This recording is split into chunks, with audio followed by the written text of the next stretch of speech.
iepriekš bija rekords Jelgavā, mēs nolikām lāpstu un pēc kādām 30 sekundēm to cilvēku paņēmām, bet tu to izdarīji praktiski 5 sekundžu laikā. Vai tu biji īpaši gatavojies un gaidīji, ka lāpsta būs vai vienkārši gāja garām? Sekoju informācijai līdz Twitterī, labajiem darbiem, un tur bija informācija, ka lāpsta būs ap 3:00 ogrē kaut kur paslēpta. Un paveicās uzskriet viņai tieši virsū.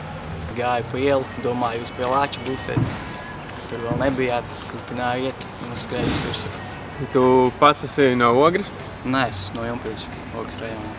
Ja šo lāpstu nebūtu tu paņēmis, tad vai citi cilvēki būtu nākuši šeit un tā aktīvi piedalījušies? Noteikti kāds būtu ieinteresēts paskatīties, kas tā par lāpstu.